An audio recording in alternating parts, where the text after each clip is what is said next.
Humanianity, a new religious call. Humanianity, religion for us all. Humanity, now we all can see. Humanity, how much better we can be.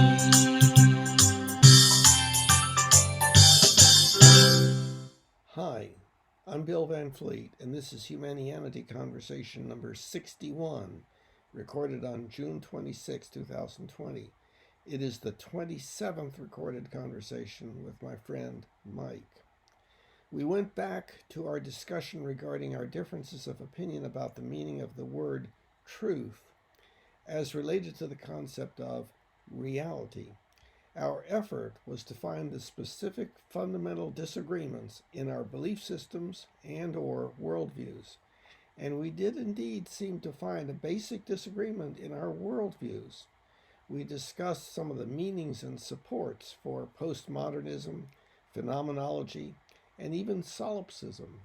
Some of the potential consequences of our two different worldviews were also discussed, but our disagreements remained to be discussed next time, probably. Good. So you want to start? Yeah, we're started. Okay. Okay. So I think we're going to be talking about, before we started talking about the George Floyd thing, we were talking about beliefs and a whole various amount of topics. And we ended with talking about how we were orienting ourselves to understanding truth. And we realized that we had very different orientations. And what I mean by orientation is the approach that we take, the perspective that we have on even starting to understand it. And I had suggested that during this discussion, we talk about what how I'm oriented, how you oriented, and why we feel that, our orientations is at least the ones that we've chosen, why we think it works for us, at least. So since my orientation is probably more unusual and more atypical, do you want me to start and talk about, how I orient myself to understanding truth? Or how do you want to handle it? Yeah, that would be fine. I guess we could do that. Yes. Oh, how do you want to do it? You want to do it a different way, or any other idea? The only thing that comes to my mind is we're talking about truth, and there are two separate questions, I guess, that it's, I think, make it unclear. One would be, what is truth? And the other would be, what is the definition of truth? Okay. Okay. So I think that's a good place to start, because I think just in what you said reveals that I have a different orientation to understanding it. So when you said, what is truth, and what is the kind of like the definition of truth? So to me, at least, not that I'm implying that they are the same thing, but I think when you say what is the definition of truth, that there is at least, maybe let me check in with you. Do you mean that there is a generally accepted, widely understood definition of what truth is? Is that what you mean by the definition of truth? No, I do not. I think that is something about which there is much disagreement. People use the word truth in all different ways. I see what you're saying. So it's the definition that we're going to use for truth in this conversation. Is that what you meant? Well, one of the questions is whether we can have a meaningful discussion about truth if we don't mean the same thing by the word. Right. And yeah, this is something we talked about quite a lot. Mm-hmm. But I wonder if also that's circular reasoning, because the intent of the discussion, it seems to be for us to arrive in part either to an accepted definition of what we see truth to be, or at least an accepted understanding of how we see it differently. So I wonder if I wonder if by trying to decide what it is that we mean by truth, if we aren't actually undertaking the exercise that we're proposing, which is to understand how you see truth and I see truth. So, Mm-hmm. I mean, you follow me, or am I not making sense? No, I sort of follow. My mind also was on, well, how can we make this a more understandable and better discussion? And Okay. one thought that came to my mind was there might be some value in having a definition of truth accepted by you and me for this discussion that is simple and understandable.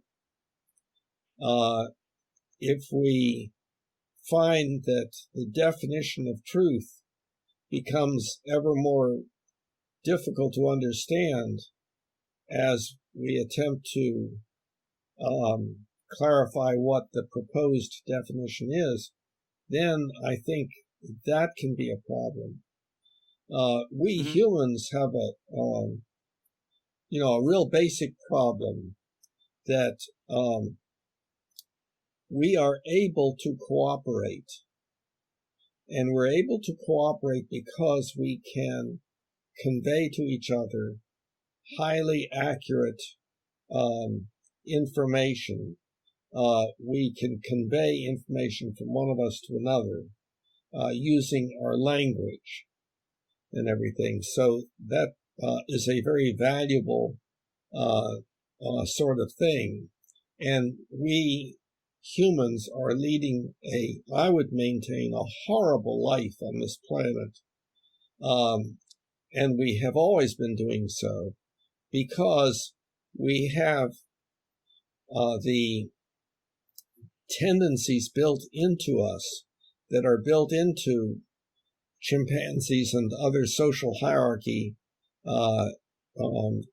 species, complicated by we humans having surrounded ourselves with an extremely complex environment that we have to adapt to and have to somehow adapt our children to.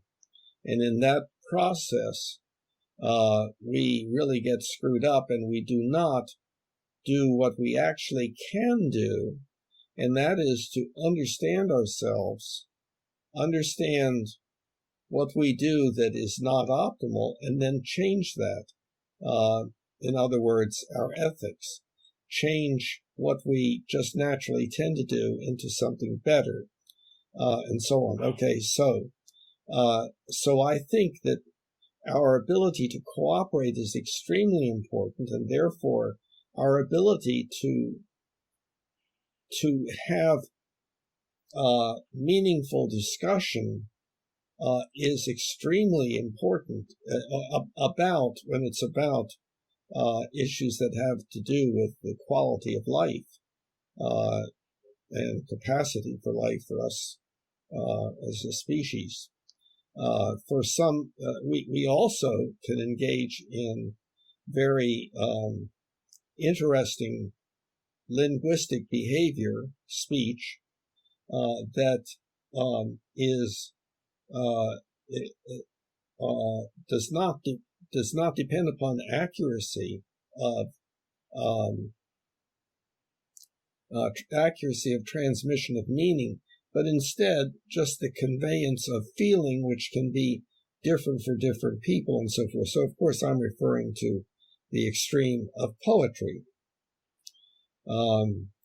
So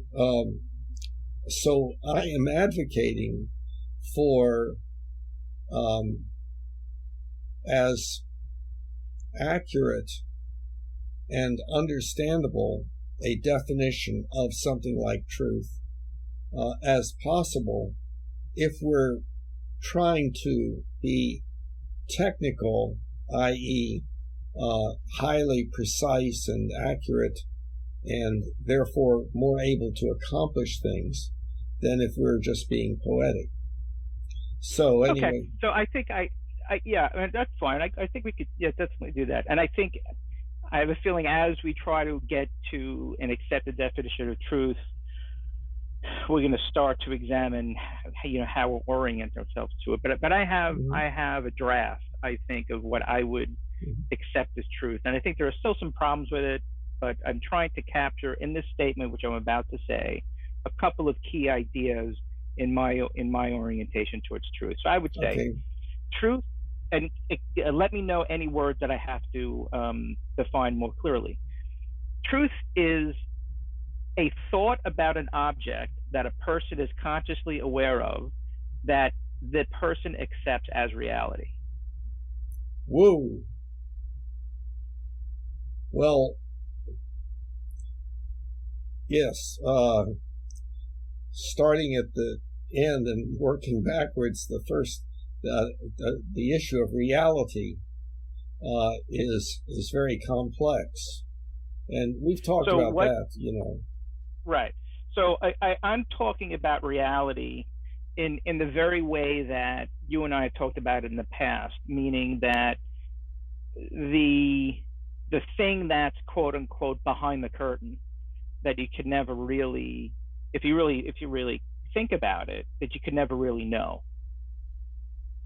That's what I mean by reality. That it's when somebody has a belief about what's behind the curtain, and they're very, very confident to the point of being able to state that they know that what's behind that curtain that they believe is real, then that becomes truth. So that's for me what reality means. It's what's behind the curtain. Okay, yeah, and I'm on a different road, going down in the same direction, but on a different road, because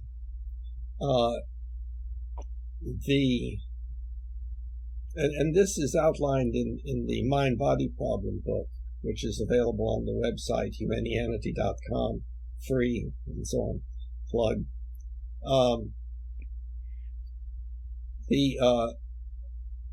The problem is that we have no access to reality other than our models of it. And by models, I mean our perceptions of it and our beliefs about it. So when you're talking about the curtain, you're talking about something from the book. But in that metaphor, what is behind the curtain is never available to the people in the contest out in the audience.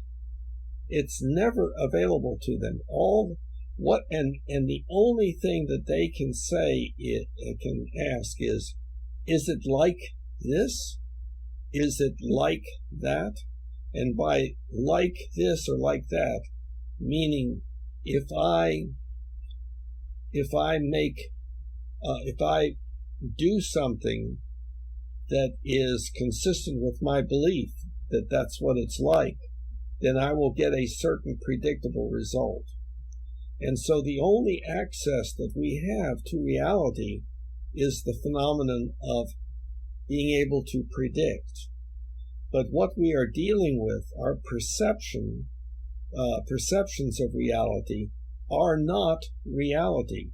And I use, in the book, I talk about the cartoon, and just real briefly, two people looking at some object, a lamp, let's say, and over the head of each individual is one of those balloons that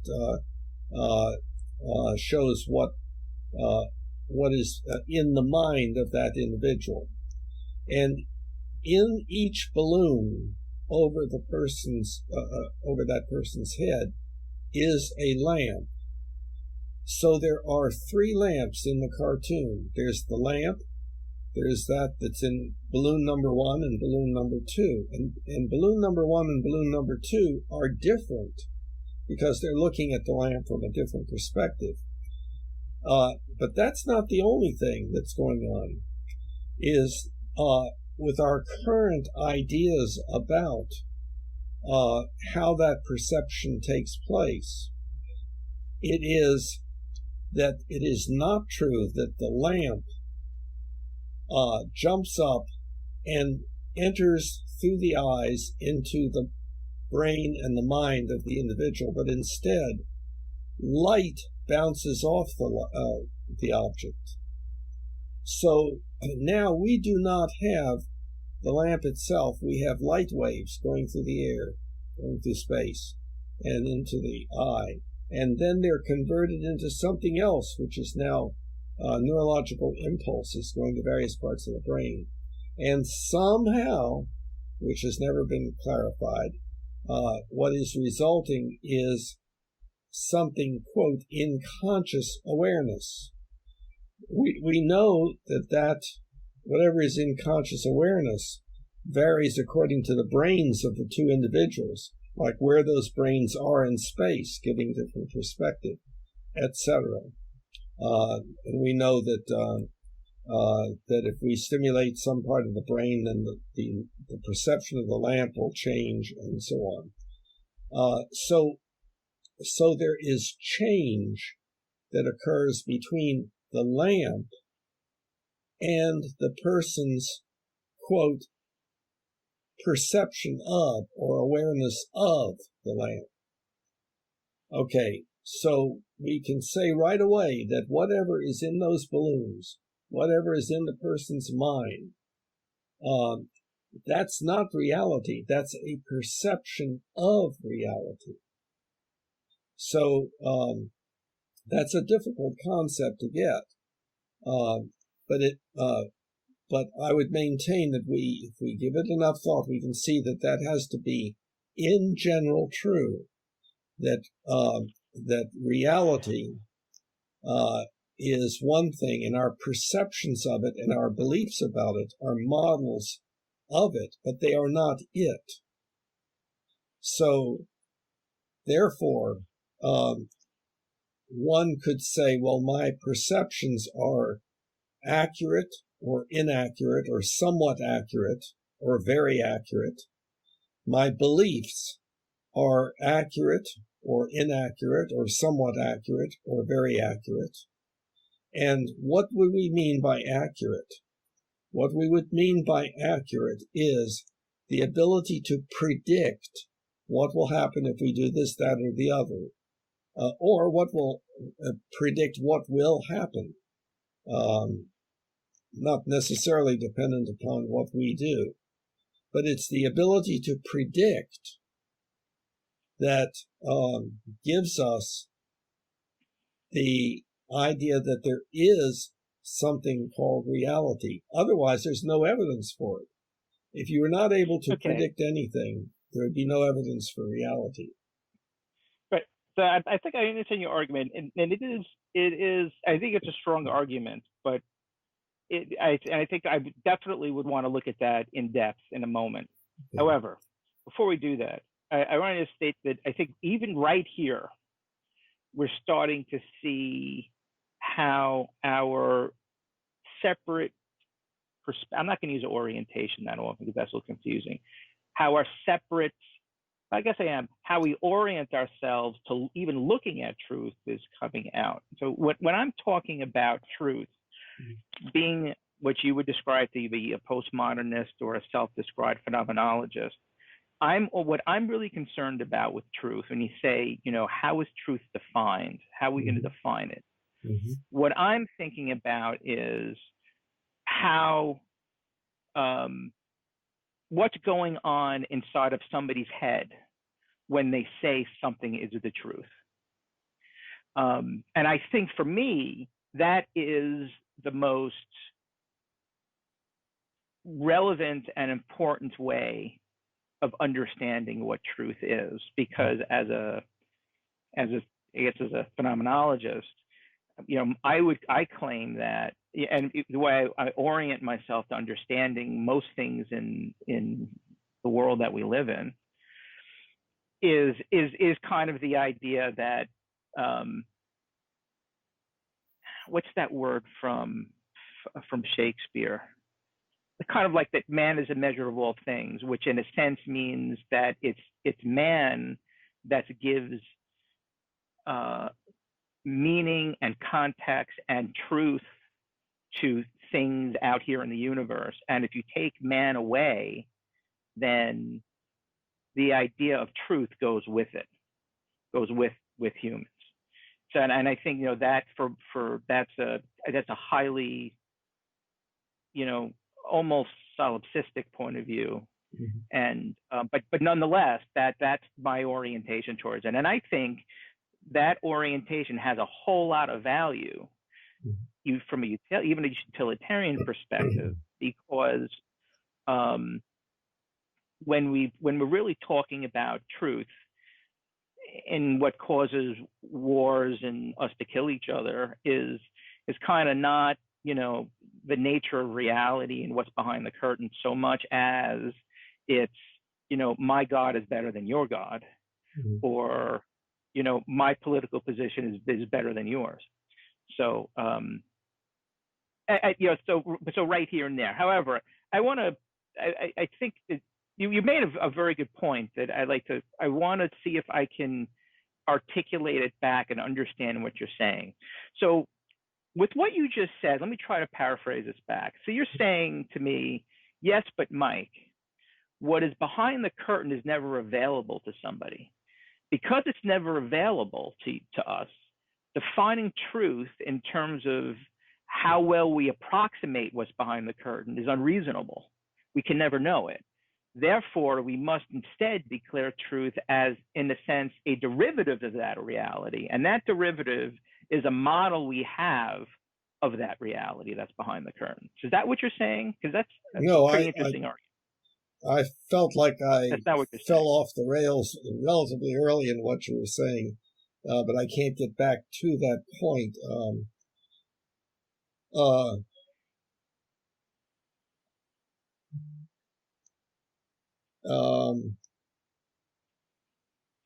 Let me. Well, let me say it a different way. Okay. You see, here's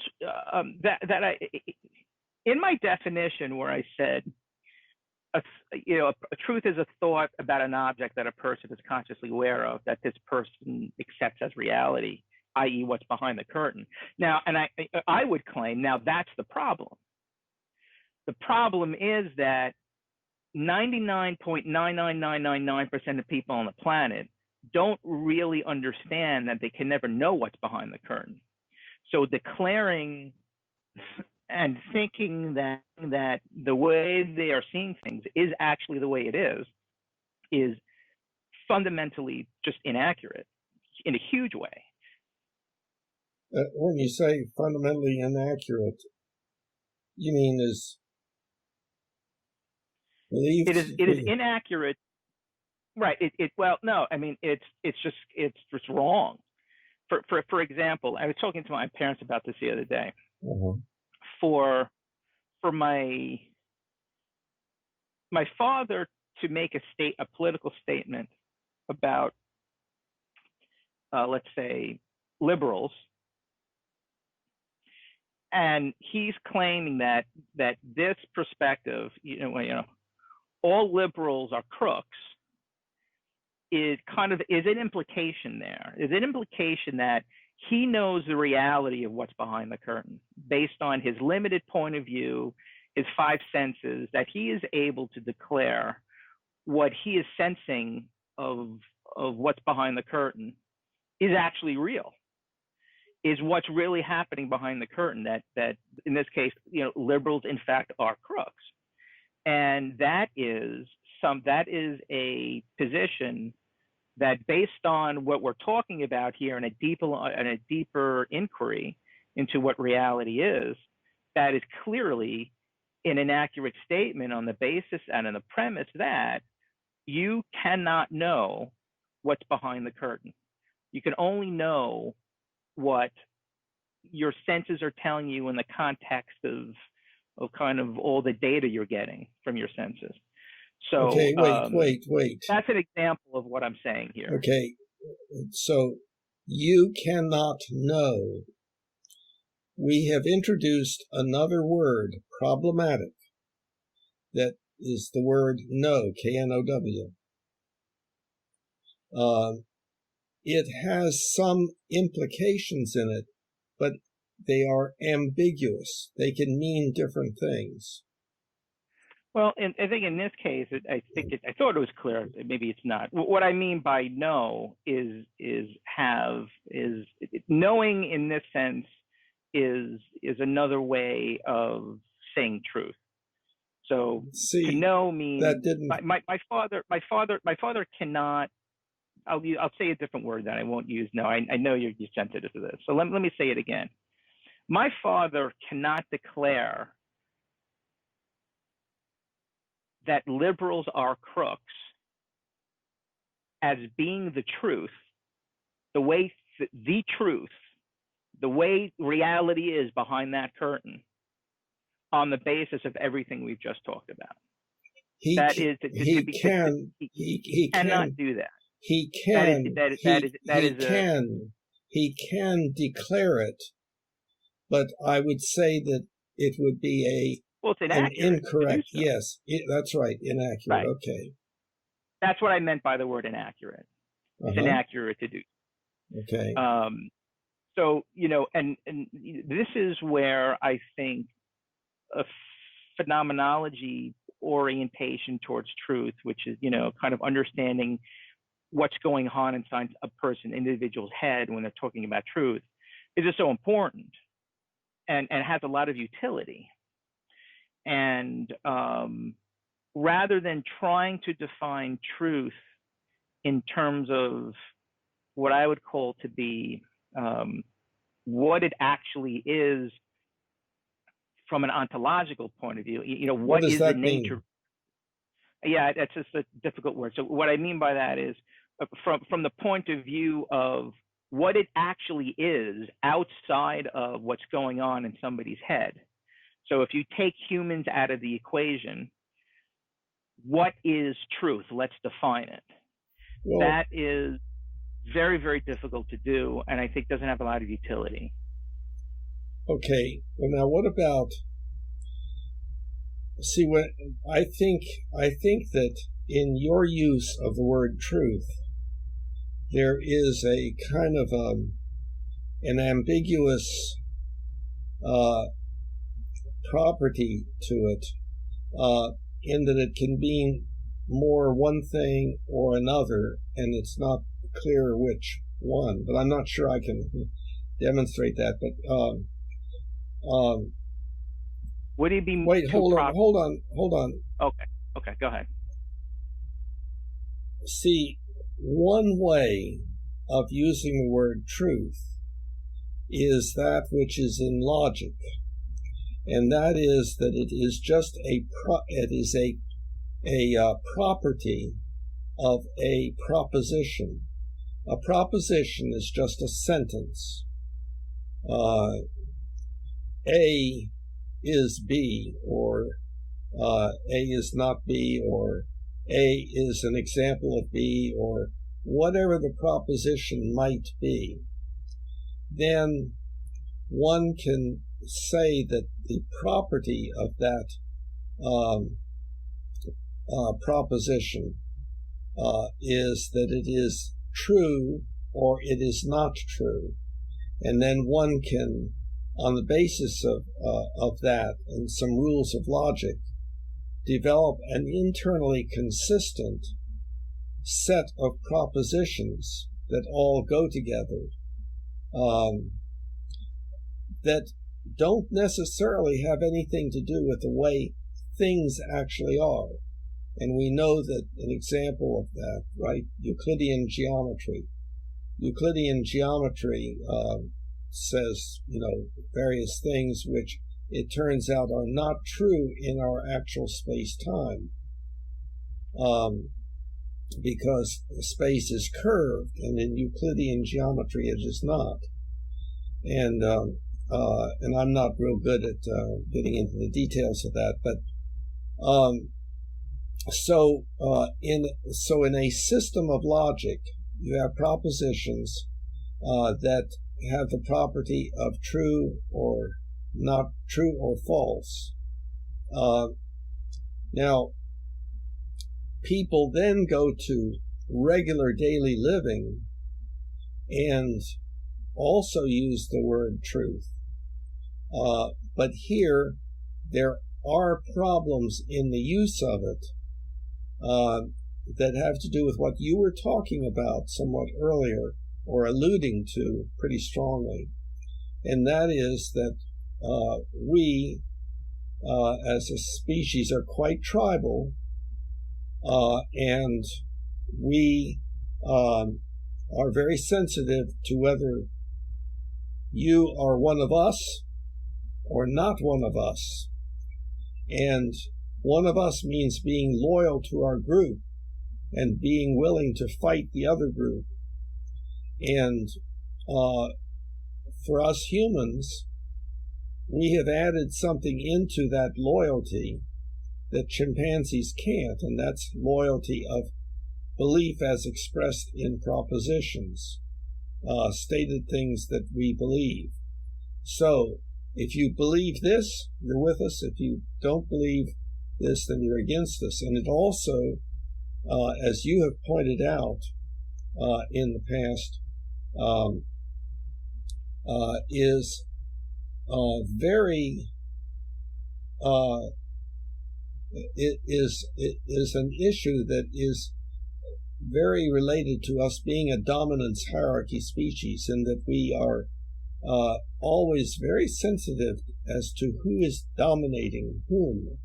And so unfortunately, if A convinces B, then that means that A has dominated B in B's mind, and maybe other people's minds, and B has become submissive. And B does not want to do that. So B is going to fight back against that domination. So what we have is the problem that humans, especially in certain areas, when they express difference of opinion, it tends to activate this dominance hierarchy stuff, anger and hostile behavior, struggle for dominance, and so on. And one of the outcomes of that is relationship breakdown, all the way to global warfare and genocide and so on. So what we have attempted to do, we humans have recognized that as a problem. So we say, well, how can we avoid getting into conflict with each other? Well, we've got it.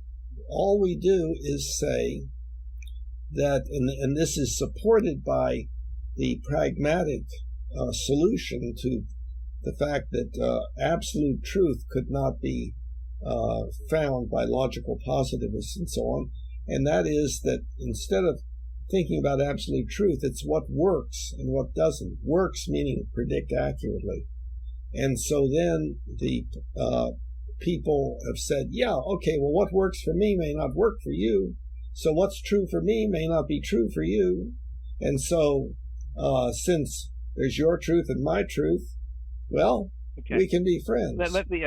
You've been going down a whole long path here. So let me I should have went like this because it's built on, I think, that's okay, no, it's my fault. I think it's built on a premise I wouldn't agree with. So okay. What is started you started your analysis with, I think, a claim that there is inherent truth in logical systems, and you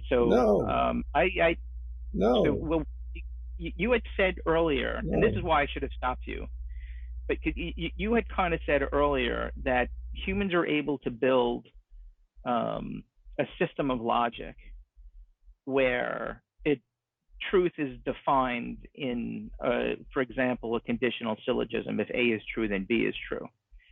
So, and that is one way of defining truth. So maybe clarify. Okay. In logic, it really doesn't matter what the word means.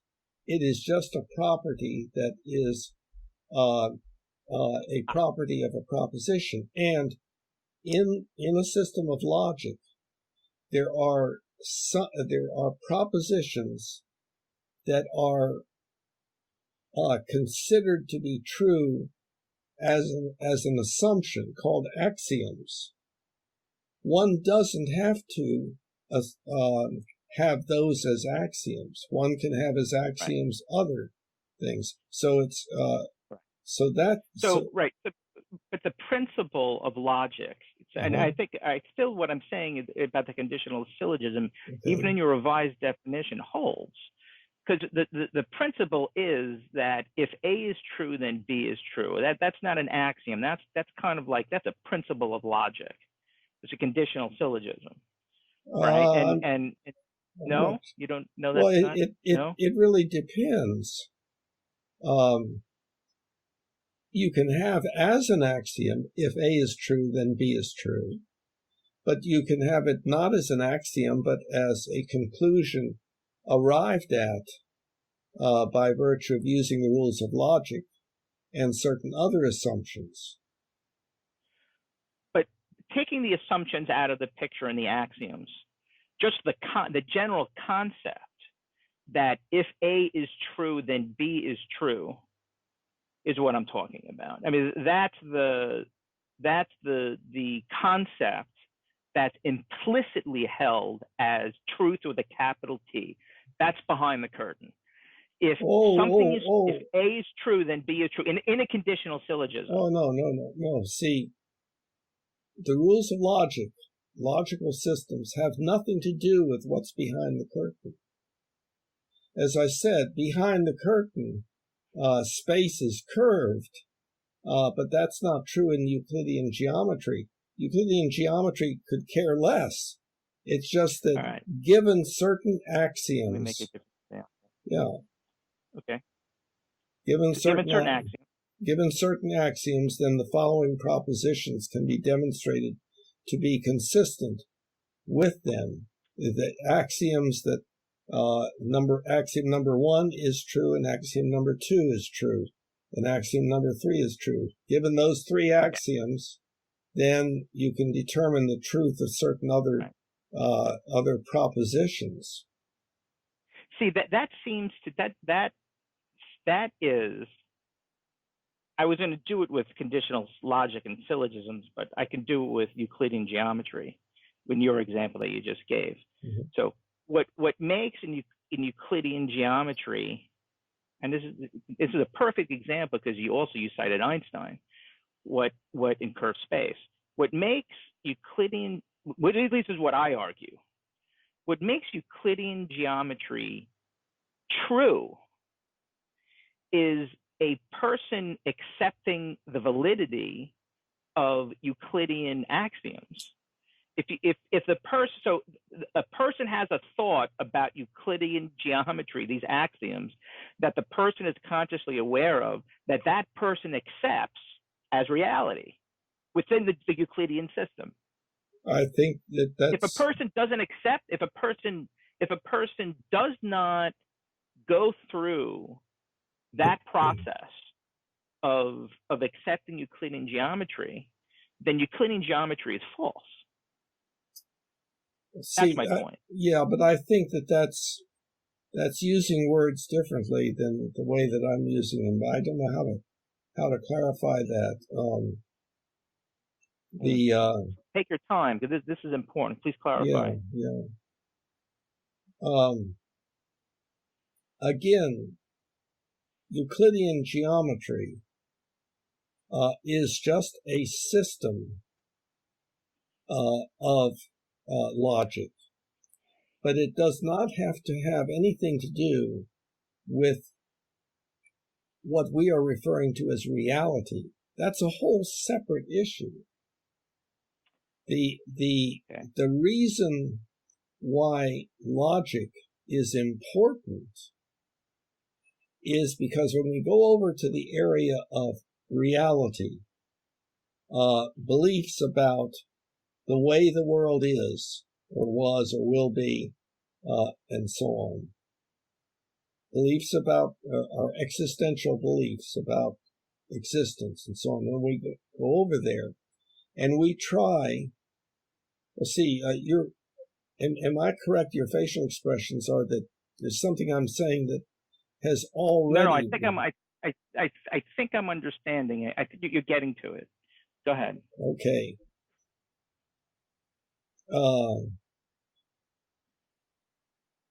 When we go over to existential beliefs about existence, reality, and so forth, what we have found is that we can develop highly accurate beliefs or propositions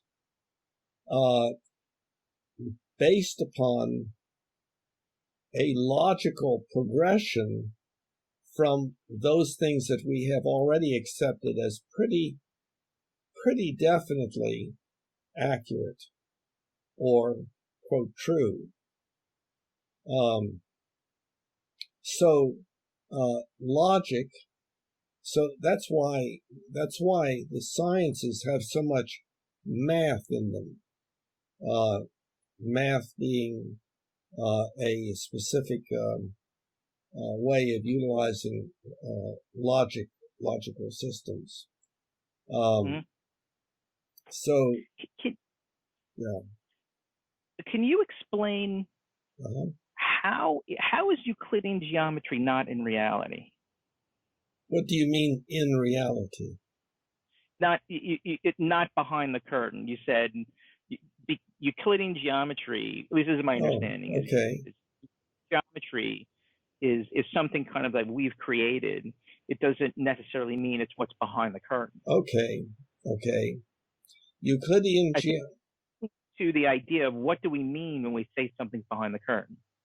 Okay, Euclidean geometry is such that, given the axioms of Euclidean geometry, you can say that the square of the hypotenuse of a right triangle is equal to the square equal to the sum of the squares of the two legs of the right triangle. I hope I got that right. I'm very rusty.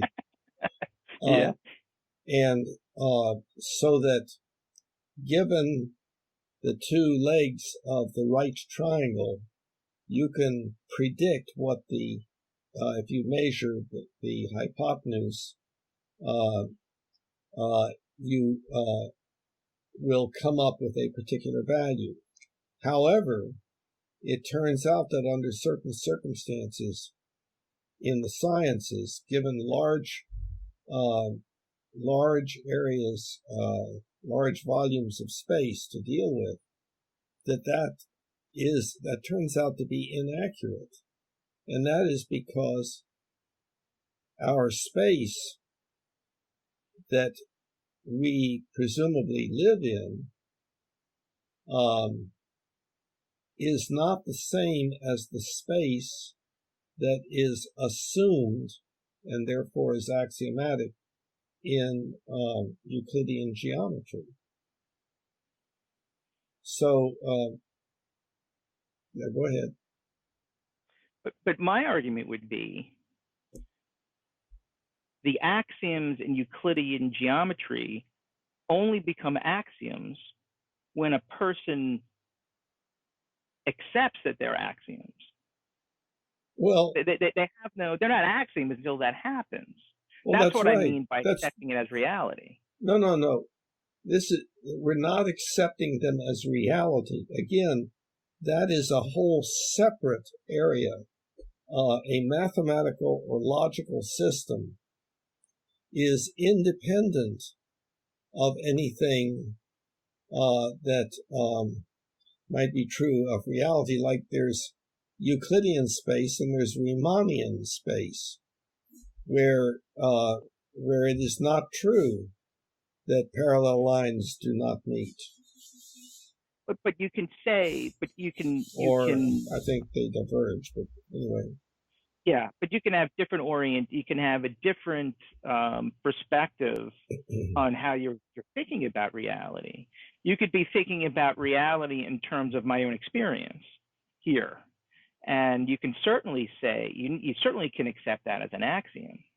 But if you kind of see what I'm saying, so I guess it's important for us to say, what do we mean when we say something is behind the curtain? What does that mean? I think we think it means two different things. An axiom applies only to a logical system. It does not apply to, quote, theories about reality and so forth.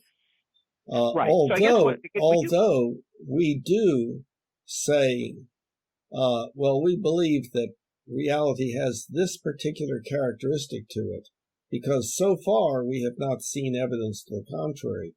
But we're open to the possibility that some evidence may appear that will disconfirm that. Then we figure we have to change the assumptions that we're making.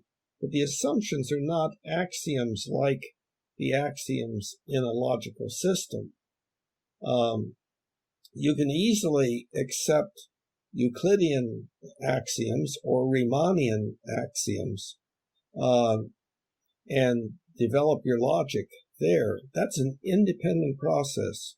It's in its own box, so to speak. And then we have reality outside here. And we may find that one of these boxes contains a logical system that really seems close to the way reality is, but again, not reality, but our model of it, because reality is something that we can never, reality is that which exists independent of our observations of it, perceptions of it, beliefs about it, and so forth. You know what? This is, I think, is even what I'm about to say. I think is an even strong.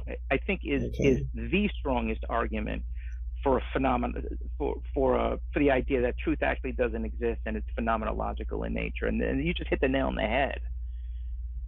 When I started to think about you talking, just like, what does it actually mean to be behind the curtain? And I was thinking about, this idea that I had, in the sense that if Euclidean geometry, I can draw a triangle and I can show you, and I can't, but there are mathematical proofs. It can be proven that in an equilateral triangle, all the angles equal 180 degrees, I think. Mm-hmm. I could think they equal some kind of consistent number. Mm-hmm. And like that is, I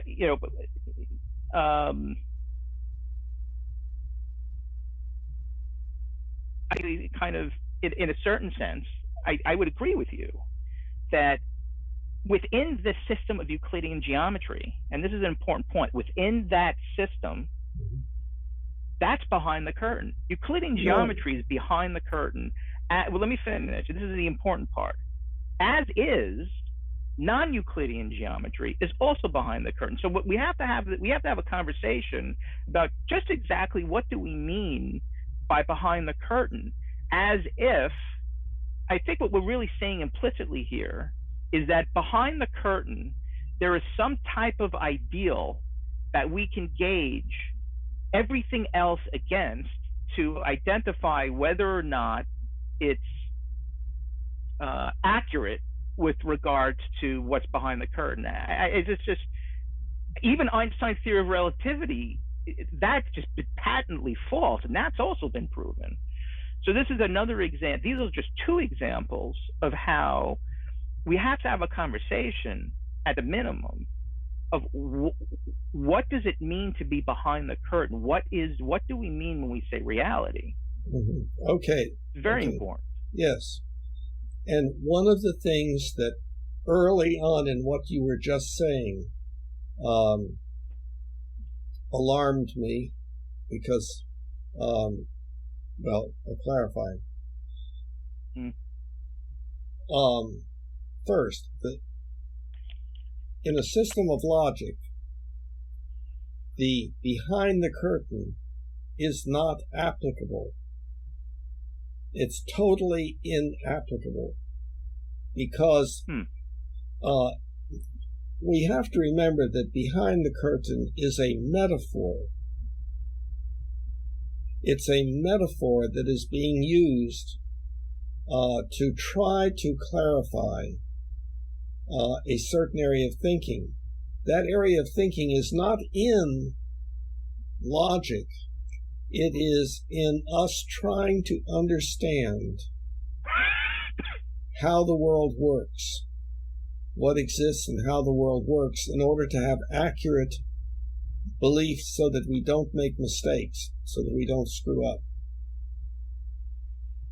So it is just a metaphor, and it could be a bad metaphor because the problem with any metaphor is it can be misapplied. One can take some part of the metaphor and expand on it in such a way that it ruins the whole metaphor as it was being used originally. So I think you're right. We need to go back to this idea of behind the curtain. And so I understand, and that's interesting. Oh, I'm sorry. I thought you were done. Go ahead. And see what? Well, I'm looking at a blank screen. I'm sorry. Go ahead. I wasn't able to see you, so I can't see if you're still talking. Please continue. Oh, okay. I can see you now. Can you see me now? Yeah. Oh, okay.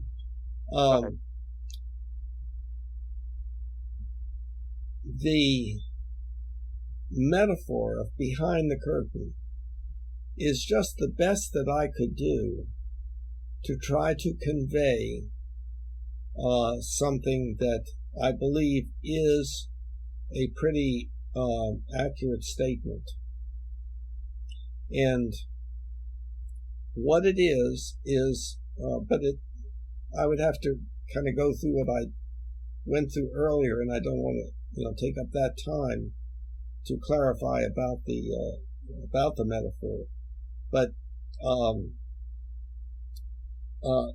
all that we can do is say what reality is like.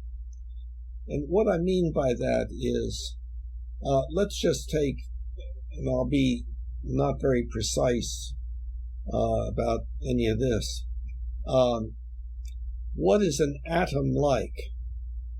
Well, it's like a bunch of balls together with some other balls whipping around it, called electrons. And those balls in the center are protons and neutrons. And, well, that's not exactly correct. That's what it's like. But if you study it further, you find that, well, the electrons are more like waves, and they're like waves of probability of finding the electron at a particular place, and so forth. And that the protons and neutrons are actually made up of each of them of three smaller balls, but not really. They're not like balls. And in fact, they are not like anything that we have in our actual day-to-day experience. And yet, when we try to think about reality, we try to imagine it in terms of the only things we can use to imagine it with, namely the things that we observe in our personal experience. And so we see waves on the water, and we see tennis balls and so on, and we see kind of how things behave and everything. And so we try to say that, well, even those things that are so small we will never be able to see them, they are like the same things that we can see. So in terms of the curtain, it's like the contest is, okay, what are these quarks like? And all we can do is say, well, they are like little tennis balls, or they are like waves, but not really. They're sort of like it. Well, that's pretty good. We can take the measurements that we make of subatomic particles. And by the way, you're almost below the screen. Oh, sorry. Yeah, sorry. We can take I was looking at you. We can take our measurements of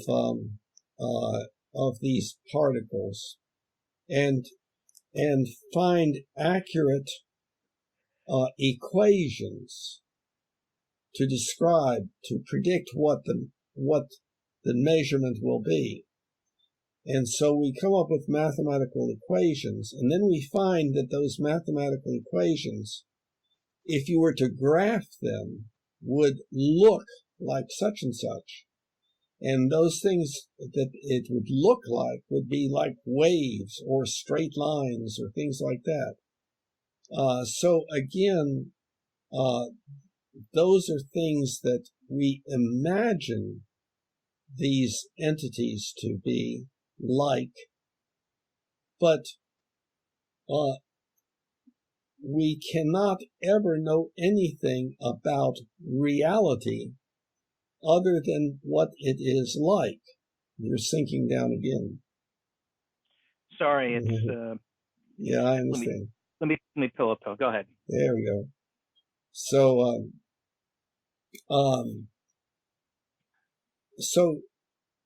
that was a metaphor that I came up with, that I could not think of a better one.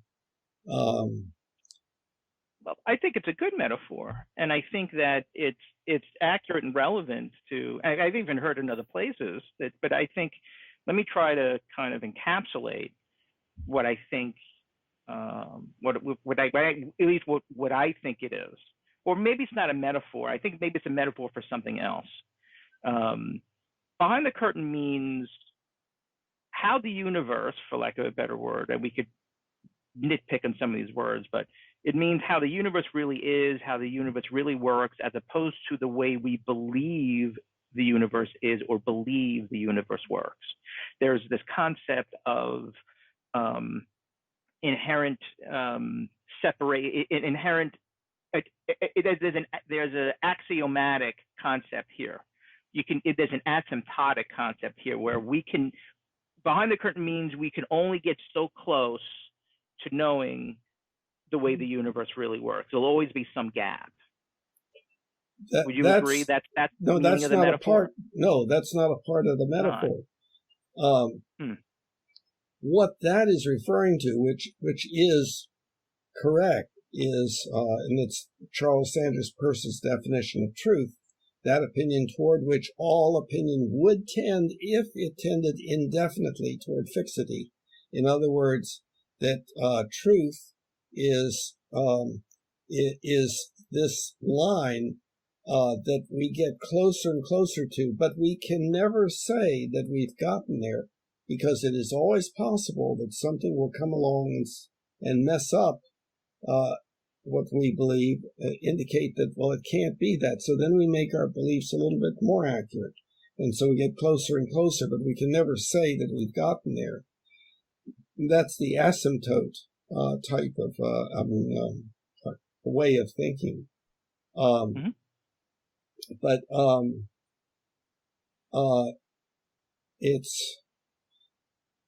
it's not like it's the asymptote that we're talking about is not getting closer and closer to what is actually behind the curtain. It is the development of models of what is behind the curtain that become increasingly accurate in their ability to be used to make accurate predictions. So we have a belief that whatever it is, the Earth goes around the sun in a helical fashion because the sun is moving or something like that. And we make predictions. Therefore, at such and such a point in time, we will observe such and such. And then we find, no, it's a little bit different than that. So then we have to modify. And we have to take other things into consideration and so on. So our beliefs become increasingly accurate with an increased ability to predict. And that is the key issue, our ability to predict.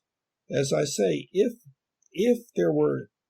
we were not able to predict anything, there would be no concept of reality.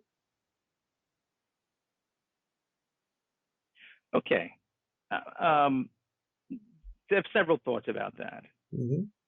But I think the most important one that comes to mind right away is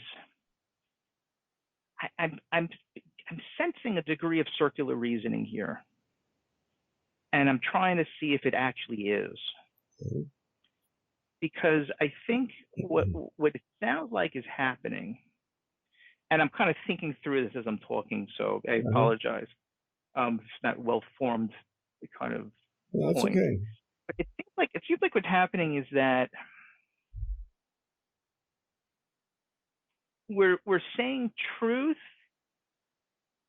Let me check in with you. So is truth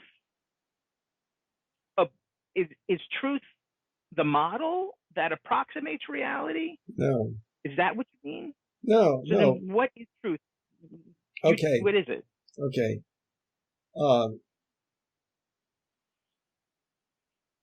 Truth, this is outside of logic now. Set that aside. We're not talking about logic. We're talking about our knowledge of the world on the basis of which we make decisions and everything. We generally say that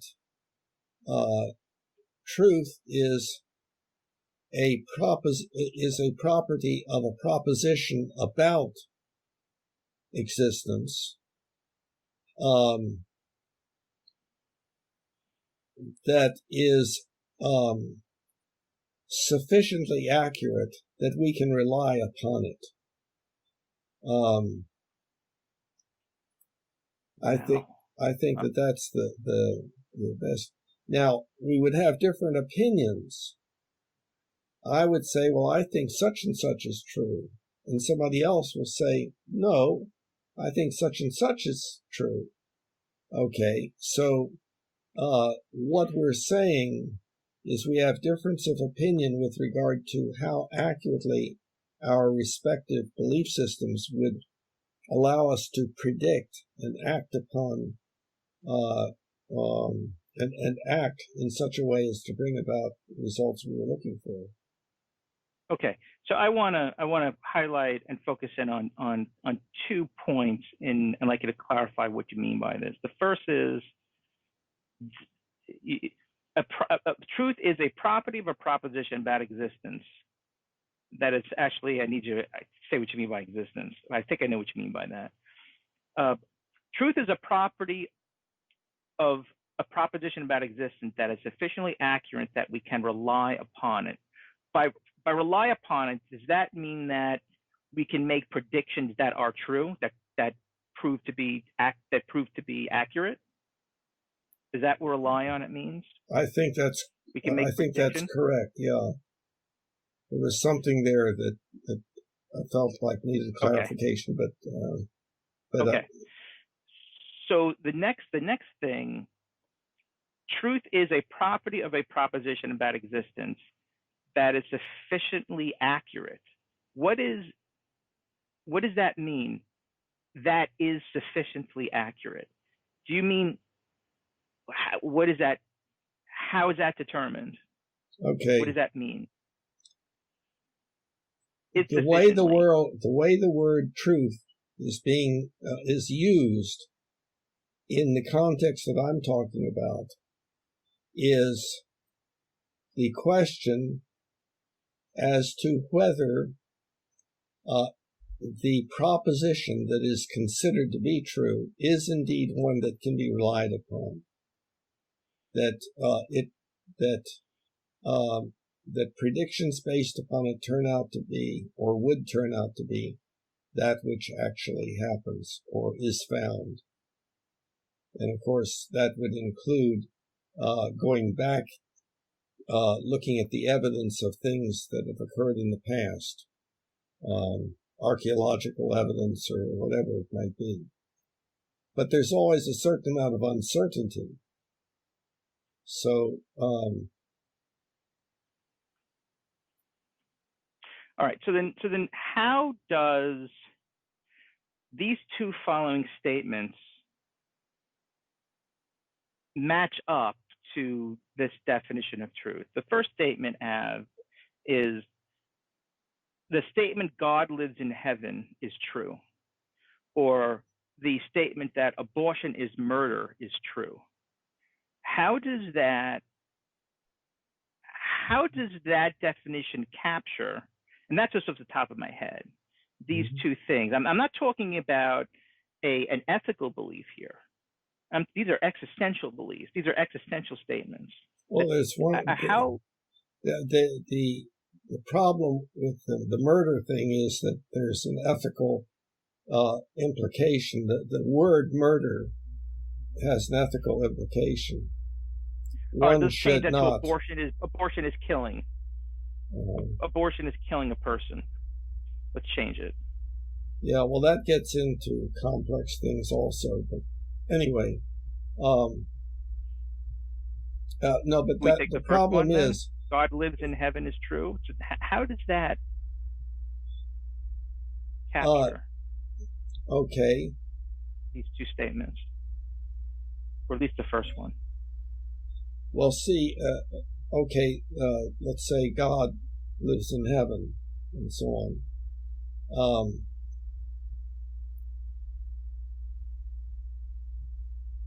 There are many beliefs that we have that there is no evidence for, but we still have those beliefs anyway. And many of those beliefs might make no difference.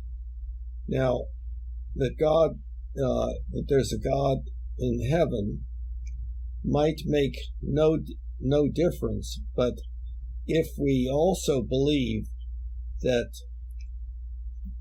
in the mind of that God, it is important that we kill any people who don't believe that God does exist, then it does make a difference,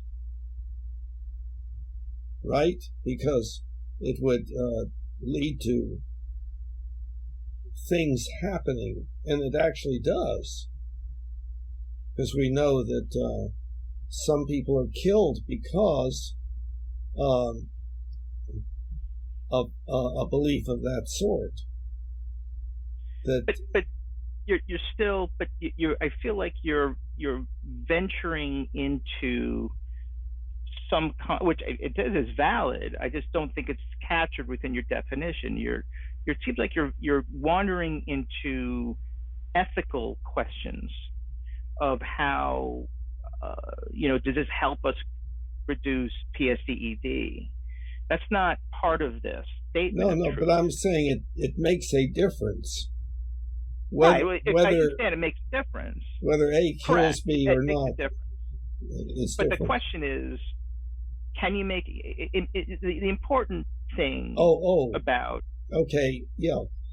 So some of these beliefs that for which there is no evidence can have good effects, and some can have bad effects. Good and bad, I, being Humanian, would say have to do with whether indeed it promotes not only our survival as a species, but also the good life for everyone now and in the future. So if something leads to a person dying early, then that would seem to be inconsistent with the Humanian ultimate ethical principle, and therefore would be, quote, bad. Using that definition of bad, there can be other definitions, of course, also. But I don't think this is so much about evidence. This is about, I guess, what I'm questioning and bringing up here is, if the definition of truth, as you have defined it, covers all possible situations, and integral to your definition of truth is the idea of accuracy, which is being able to make a prediction about a proposition such that you can rely on it. And my question is, how can you make a prediction about the following statements to see if they are accurate? Abortion is killing a person, or the statement that God lives in heaven. How can you make a prediction about those two statements to see if they're accurate? Good point. Because, good point. Let's see about the abortion and killing and so forth. The problem is that then you get into definitions like what does it mean to kill, and when is the human alive, and stuff like that, that tend to be arbitrary, based upon the wish of whoever is using the terminology. But staying with something that doesn't get into the more complex ethical issues, whether there is a God who is in heaven, still, of course, depends upon your definition of God and definition of heaven. And so to understand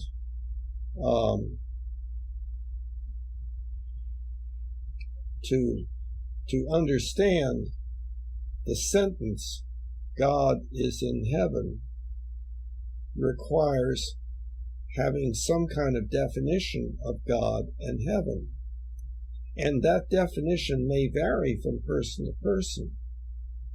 But let's say that there was agreement on both of those. Well, now, if the definition of heaven was such that we could come up with some test based upon the proposition that heaven exists, and then run the test. In other words, if heaven exists, then we will see such and such. If heaven doesn't exist, we will see so and so. Well, then there would be evidence. But if you could not come up with such a test, there would be no evidence one way or the other. Yeah. What is that? I think, yeah. I think the more I talk about this, and the more I look at these situations, the more it seems just absolutely incontrovertible, like that truth is a function of the human mind. That there's just no way around it. I mean, okay, so let's go through this. So you had said, well, in terms of abortion is killing or God lives in heaven, you said, well, it depends on your definition. And my response to that, well, the definition according to whom? Mm-hmm. Right. So it depends upon your definition. Right. Sounds a lot like a thought somebody has about an object that they're consciously aware of, that they accept as being accurate. And that's exactly my definition of truth.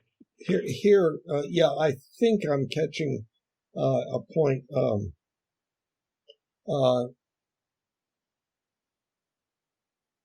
I think that there are two possible meanings of truth, one of which I'm using and one of which you are using, at least in part, and they're different, so say. What I'm saying is that truth is just a label to apply to a proposition, a sentence, a belief, or a belief that is modeled in the form of a sentence, that and the label says of the person using it, the person saying, well, I believe this statement is true, the person using it is meaning that if you act according to this, you will not be as likely to make mistakes than if you acted as if it were, quote, not true. Now, that's different than, I think, your concept, where you're taking truth and lifting it out and saying it is an entity by itself that we are trying to capture or trying to do something about, that truth exists like planets exist. So I think those are two different concepts of truth. And so some people use it that way. Some people have kind of a poetic meaning of the word truth, that, oh, it's that which exists, or something like that. No, I'm not saying the exact opposite of that. But so it sounds like saying, so first you said, you're talking about truth being a property of a proposition, but now you're saying it's more like a label Yes. that you attach. Not so it's not just a property, it's because a property implies that the proposition has a property. It's a label of the truth. property. It's a label. But now more, it's a label of a proposition. Of the property. So it's a label of the. It's not. It's a label of a. It's a label. If something is white, then the word white is a label applying to the property of that something. Okay. So it's a label to a property. So what? Hold on. So, and that label, it sounds like what you're saying is that label is applied to that property if it can be shown that if I believe in it, my predictions will come true, whatever those predictions might be. I'm not sure. Correct? I'm not sure about that. It's kind of complicated. Okay, well, what do you mean by that? Yeah, well, maybe that is what I mean. A person will say that proposition X is true, meaning that that person believes that acting according to that proposition will not result in mistakes.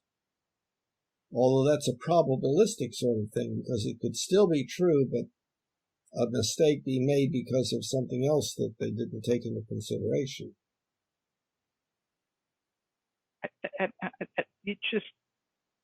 I feel that you just kind of said what my definition is. A person believes that acting according to X, let's say, will not result in mistakes. The integral part of that, which makes it, in my opinion, synonymous with what I'm saying, is that the person believes. The person believes. Yes. Now, there's the idea of belief that so in a sense you could say it's the person's belief that acting according to X will not result in mistakes. That's what makes his idea true. It's his belief, let me finish what I mean by that.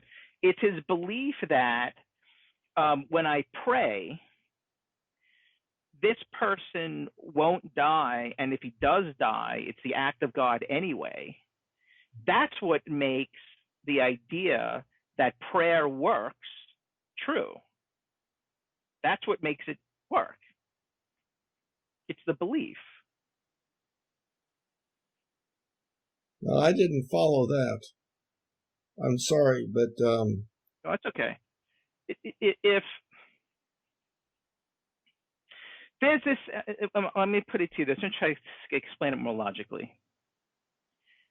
I don't know what kind of logical, if this is a syllogism or what it is, but there seems to be a couple of premises in the idea that meaning that a person believes that acting according to X will not result in mistakes. So you can test that in a sense in kind of two ways. You could say that, well, if a person believes acting according to X will not result in mistakes, kind of implies truth, okay, in the proposition. Well, I could also say that a person believing that acting according to X will result in mistakes, the exact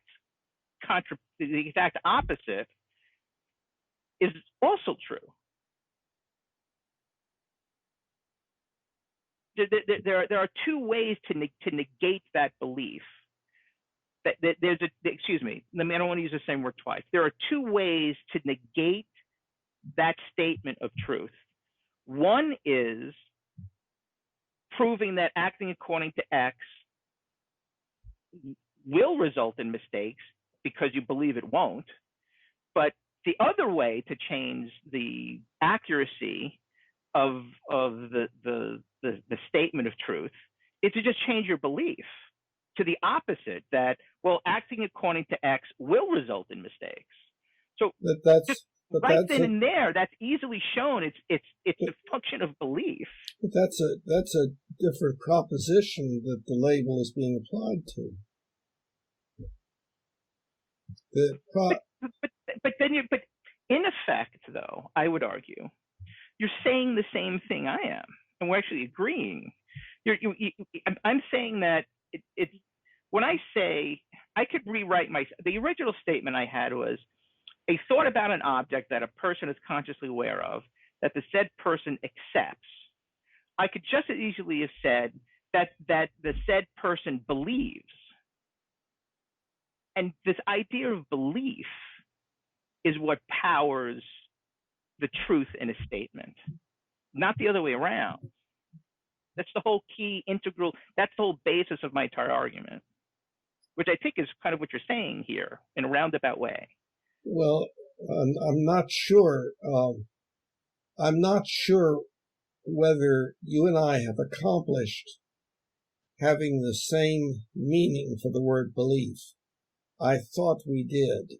I thought we, and people have different ways of approaching it. Some people will say, I don't have any beliefs, which is using the word entirely differently than what I think you and I are using, and the usual meaning of the word belief. But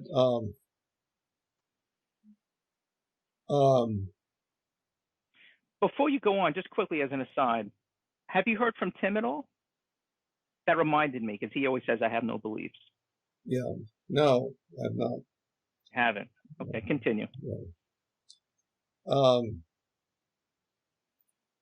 So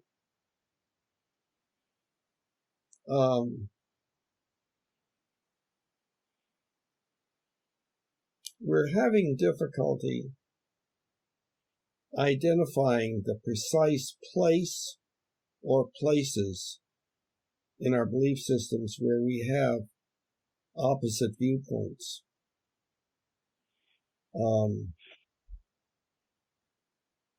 I'm beginning to think that in the final analysis, our ideas about truth, I think at their core, are the same, but the conclusions we make based on that core belief diverge. Okay, what would be a conclusion that was an example of that divergence, where you concluded A? And I would say that if truth is a function of belief, that means the possibility exists that two opposite statements are true at the same time, and by extension, therefore, truth is completely subjective. Okay. I would use a different word to say that, so but lack of a better word, subjective. The problem there was the use of the word function. So we've introduced a new term that has more than one meaning and is ambiguous in this. So let's see if we can. Let's see if I heard something though correctly here. You're saying that, let's say there's a proposition. Harris Teeter is around the next corner, or God lives in heaven. Proposition.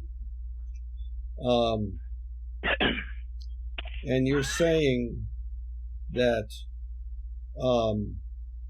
if there can be two different beliefs about that proposition, that it is accurate or that it is not accurate, then that because there are those different beliefs about the proposition, that therefore truth can be either one.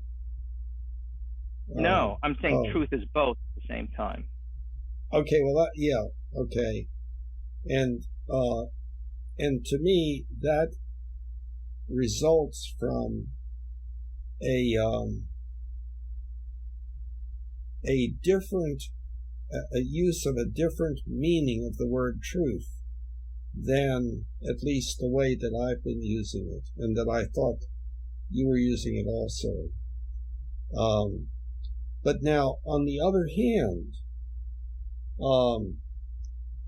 yes, some people will say, well, it's true for me that Harris Teeter is around the corner. It may not be true for you. Or it's true for me that God lives in heaven. It may not be true for you. And the other person say, that's right, for me, it's true that God does not live in heaven, or that there is no God. Or, yes, you're right, it's true for me that it's around the corner to the left. Let me clarify in a bit more detail what actually happens about that Harris Teeter situation. Okay. Let's get a little bit more specific. We're talking about a person who kind of dropped down from a helicopter, never been in this area before, and he asked somebody, was Harris Teeter? The guy says, oh, it's around the corner. And it's actually, from the guy's been to Harris Teeter before. It's true for him. It's around the corner. So I'd argue for the guy who just parachuted down, okay,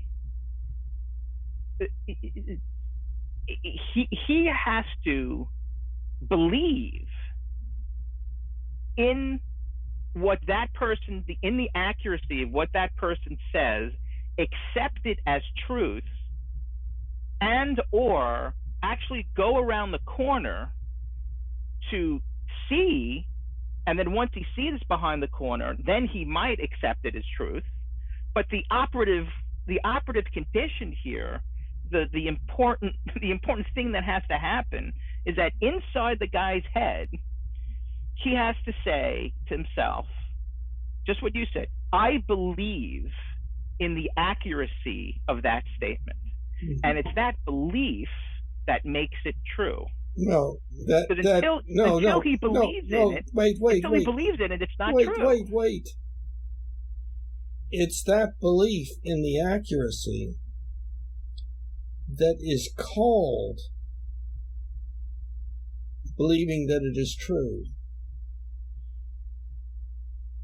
That's what we mean by, in other words, yeah, I'm not saying that. My belief that X is true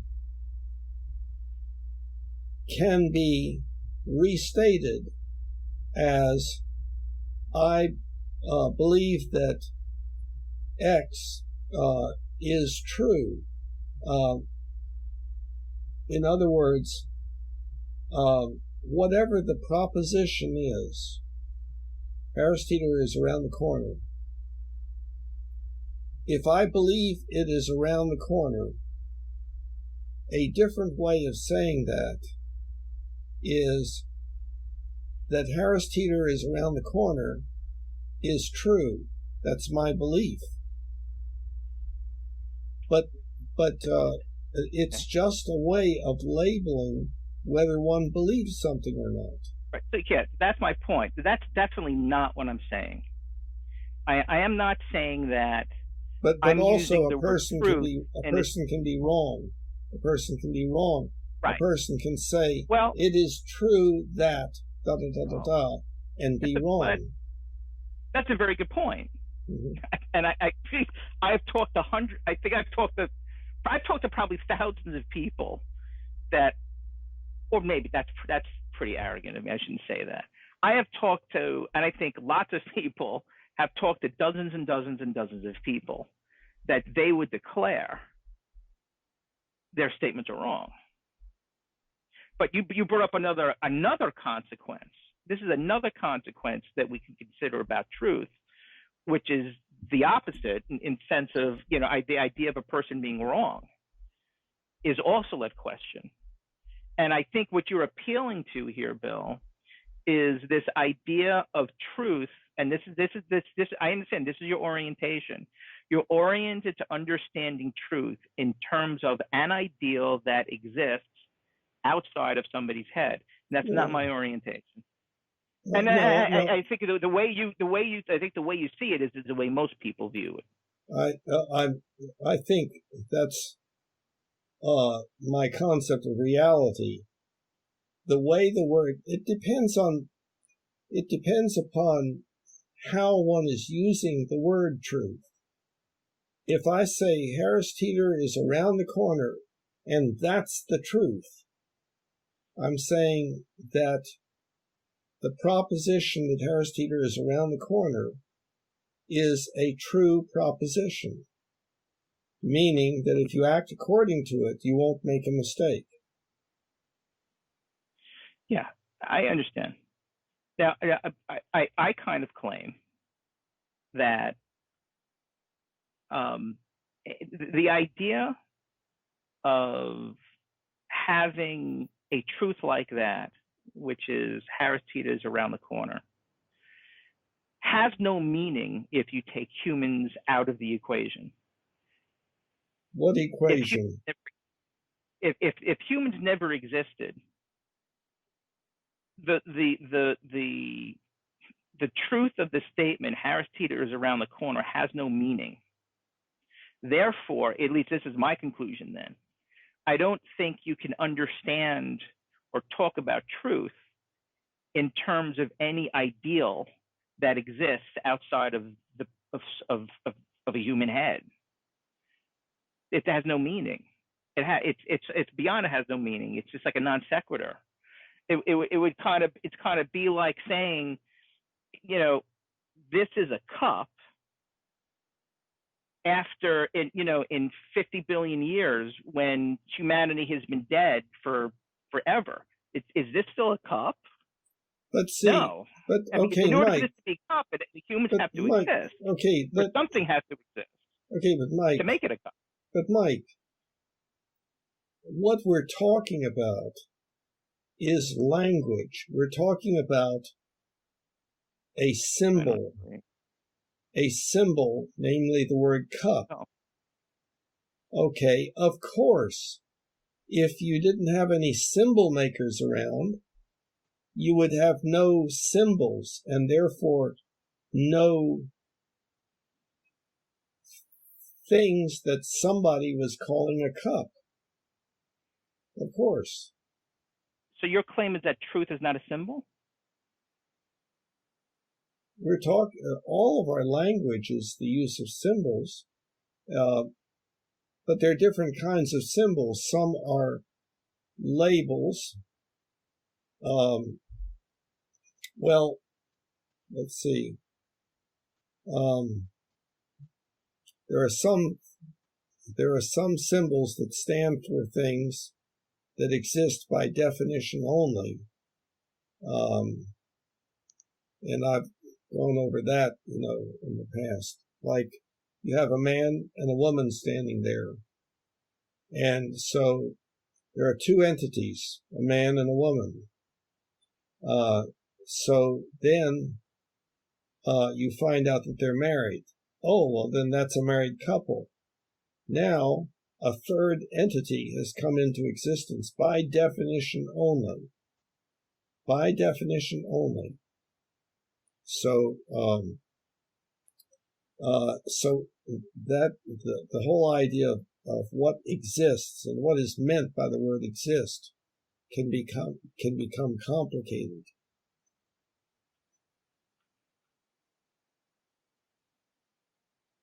See,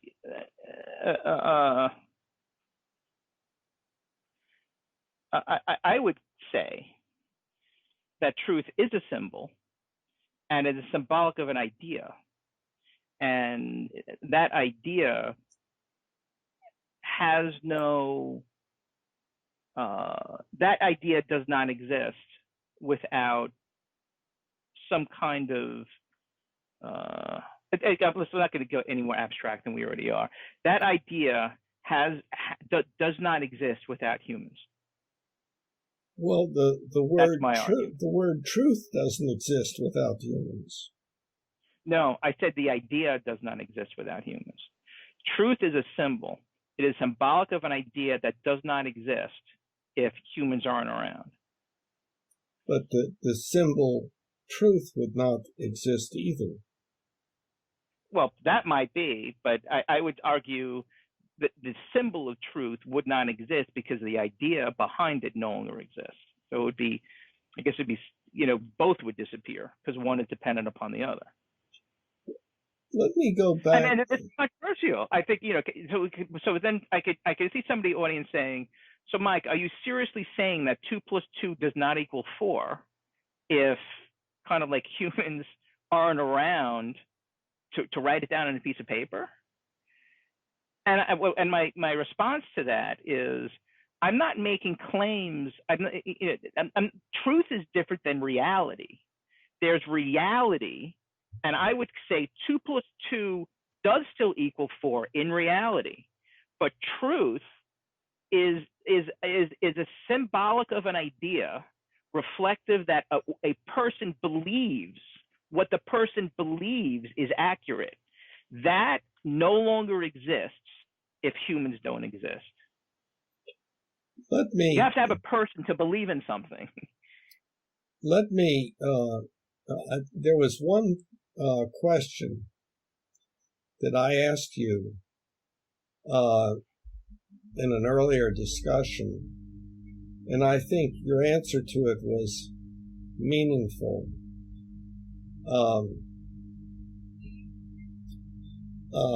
And it reflects a significant difference in worldviews. between you and me. So I'll ask the question again. If,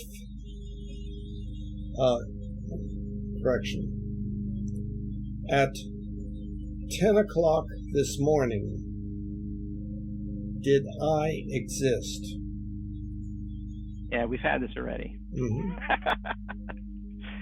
I can't spend too much more time, but let's get into this a little bit. Okay, so you asked me before, at 10 o'clock in the morning, did you exist? And my next question is going to be, from what perspective are you asking existing? For you, for me, what does that mean, existence? Yeah, see, I have no difficulty in saying that you existed 10 o'clock this morning. I wasn't thinking about sure? you. I wasn't thinking about you. But it is, as far as being sure is concerned, my worldview is indeed such that I would find it impossible to believe that you did not exist at 10 o'clock this morning, even though I wasn't thinking about you. See, here's, I think if you look more closely at what's happening here, okay, what you're really doing is you're projecting yourself back in time in terms of what happened at 10 o'clock in the morning to you. Okay, I would argue that that's not what's happening here. What's happening here right now is in the present moment right now, you are thinking about right now and making a conclusion about what happened at 10 o'clock. It has nothing, it has absolutely no, it has no basis at all, what really happened to you at 10 o'clock. What's relevant here is that you're doing it right now. And that comes from an orientation I have to understanding everything from a phenomenological perspective. It's what's happening inside a person's head, and in a moment, what phenomenons they're experiencing, what's going on in their head, is what constitutes the totality of what you and I would call existence. Yeah, and that's... So to understand existence, you have to understand what's happening here. And that is totally different than what I would say. This, I think, is where we are, where we diverge in a basic way. I have no difficulty believing that you existed at 10 o'clock this morning. I wasn't thinking about you. But you do not believe that I was existing at 10 o'clock because you weren't thinking about me. No, what I'm saying, I'm even saying something I think what I consider to be, I think even more relevant than that, that the scenario that you are imagining is... Which one? What one? The idea of thinking, even the question, did I exist at 10 o'clock in the morning, is so fantastical, imaginatory, and almost delusional to what is actually happening right now, that even the question is a non sequitur. Because what you're really saying here is you're using your imagination. You're not even doing it. It's like I guess for lack of a better word, I'm going to make a statement about loosely what's happening here. In the present moment, right now, as you exist to me, you are fantasizing about what happened to you at 10 o'clock in the morning and declaring it to be real, even though it happened, quote unquote, what you fantasizing about. That's why I'm saying, quote unquote, happened 10, 11, 9 hours ago in the past. It's just this has a lot to do with how I see time, and the idea of eternity and everlasting and this stuff like that. So what you're really doing is you're stepping into a third-person perspective outside of your life and imagining you on a timeline. So a question. Yeah. Does the past exist? Did the past exist? Is there such a thing as the past? That's an idea that I'm currently noodling around. But I would say that, and the reason why I'm still noodling around with it is only because of physics. I mean, if it wasn't for physics and some of the theories that I know very loosely about in physics, I would unequivocally say the past does not exist and neither does the future. They are fantasies based on human imagination and our ability to imagine. However, there are certain mathematical and physical theories that I'm considering whether or not they are based upon an imagination of the mathematicians that they're not aware of, or if they're actually real, if they're actually representative of existence, as you would say.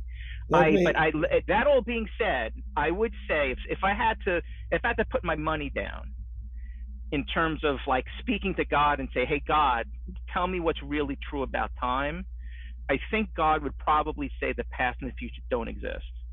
That was how I'm oriented towards understanding it. Yeah. Okay. But the only exist is present. Okay. I think. Yeah. So if I'm understanding you correctly, that you are saying that the only thing that exists right now is what you are experiencing right now. Yeah, I think the only thing that I can know exists.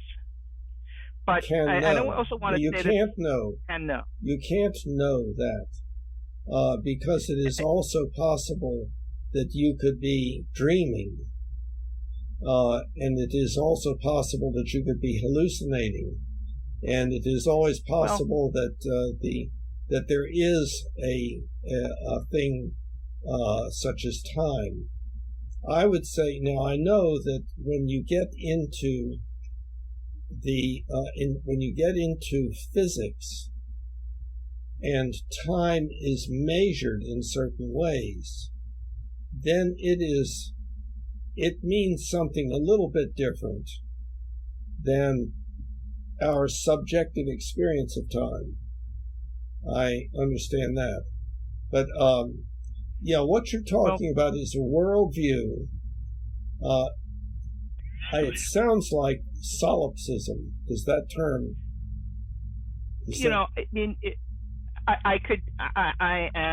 I wouldn't go so far as to say it, but I would go so far as to say that I might be a solipsist from a certain orientation. I just want to make this clear.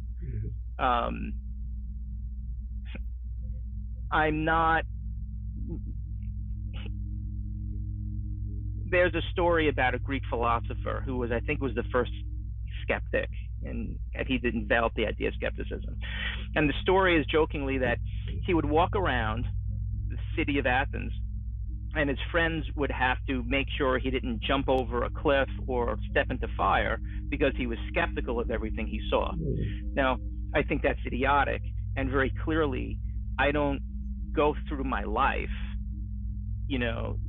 in practical utilitarian terms, saying to myself, well, did I have to meet my wife to go for a walk with my dog Zeus, in 10 minutes, does that future exist? Is that real? These are questions that are relevant when you start talking about things very technically in great detail. And I think ontologically, does it actually exist independent, of me or humanity in general? And what's going on here more succinctly? Because I think that I don't want you to get the wrong impression, Bill, that, when you said, I don't believe that the past exists, that, I'm not able to fill out a form about, an affidavit of what happened in the past. Obviously, I can. But I think if you look at it a little bit more succinctly, a little bit more in detail, in great depth, with great consideration and skepticism, the way we're talking about now, I think there's a whole lot of questions about time that are iffy. Well, yes, I understand that there are all sorts of philosophical issues involved and alternative worldviews. And I believe that you can indeed have the worldview of solipsism and say that the only things that exist are what's happening in your subjective experience right now. You could do that and say, and so part of that is my set of beliefs about how that's going to change and what I have to do to avoid mistakes and so forth and so on. But there's a question as to whether it is useful in some way to have that kind of worldview.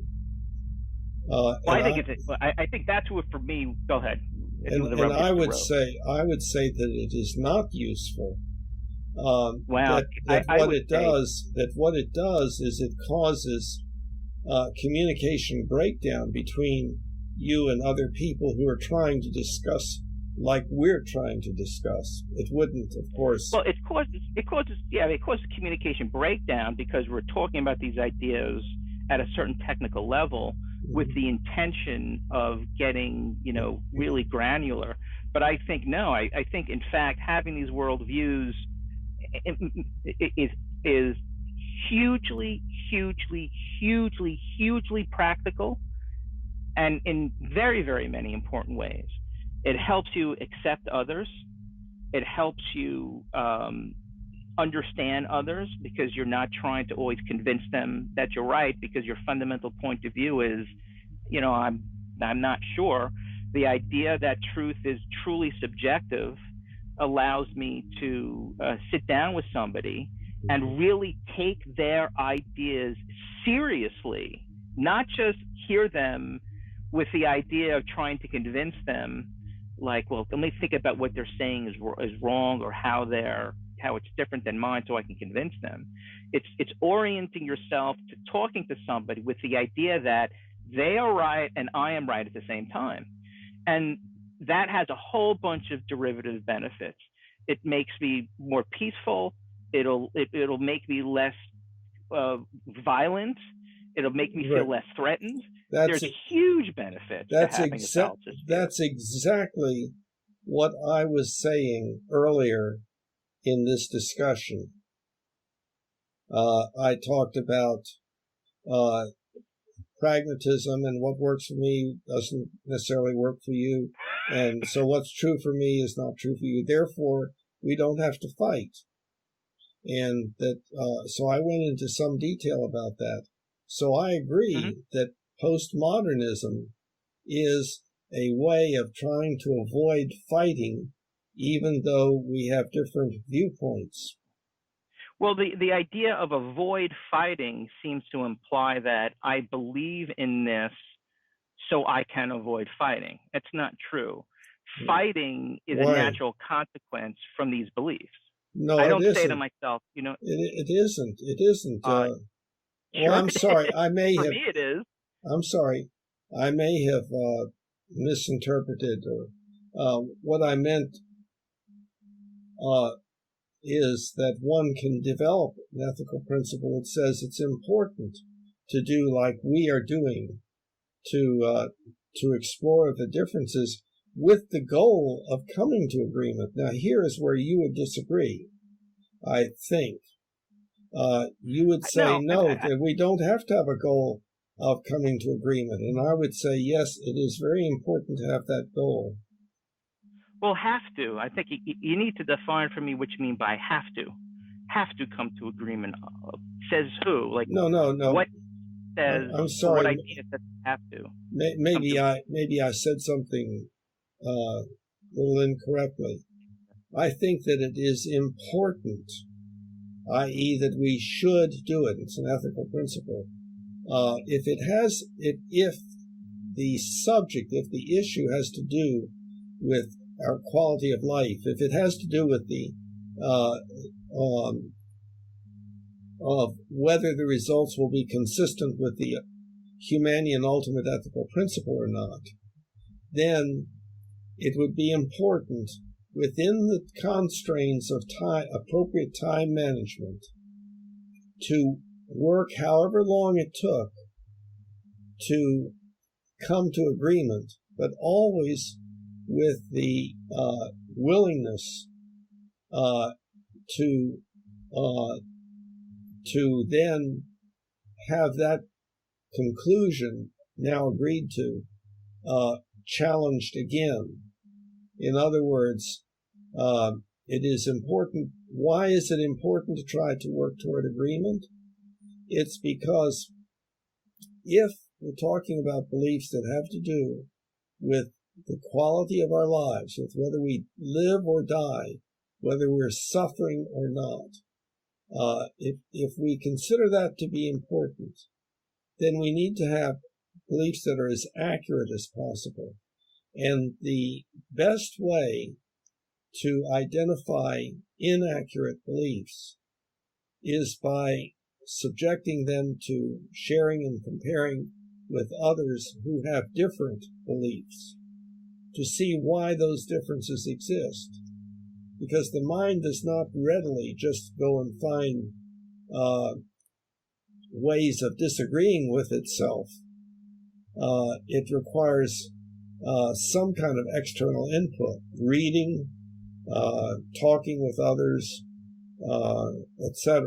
Maybe some degree of meditation, but meditation about the differences that one has observed in ways of thinking or believing. And so I think if accuracy of belief is important, if it's important whether climate change really is occurring or not and what is causing it, if those are important, then when there's difference of belief about it, those differences should be explored with the goal of coming to agreement, i.e., finding inaccurate beliefs and making them accurate. I never said, and I don't think there's anything in my quote-unquote philosophy that is antithetical to the idea or antithetical to the importance of sitting down with somebody and trying to come to an agreement with something. The idea that we can agree to disagree and go have a beer doesn't in any way apply that you can't sit down with somebody, argue with them, try to convince them, walk out and get pissed at them, and even go to war with them in an effort to try to agree, and then say, you know what, we can't agree, let's go have a beer. That's a false dichotomy. There's nothing in this philosophy that claims that. I think I could not quite follow that. I think it seems to be what you're saying, that is, to put it kind of simply, the postmodernist idea that truth is relative implies what I would claim is a false dichotomy, that you can't ever try to sit down with somebody and get them to agree with you, or even passionately fight to get agreement, or even go to war to try to get somebody to agree or do what you want them to do. Nothing in the postmodernist philosophy says, that's not okay to do. Wait.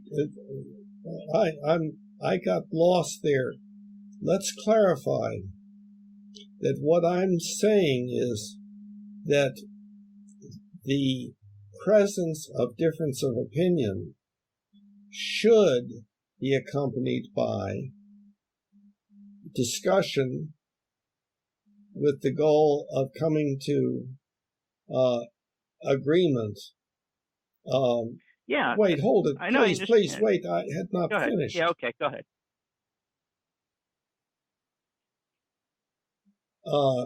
Bill? Yes, yeah, let me get back I'm to sorry, I don't mean to rush it. It's just because it's like 7 o'clock now. I really got to go. But continue with what you were going to say. That's why I was rushing you before. I apologize. Well, that's okay. I'll try to be quick. What I'm saying is that the goal, when it has to do with issues having to do with quality of life,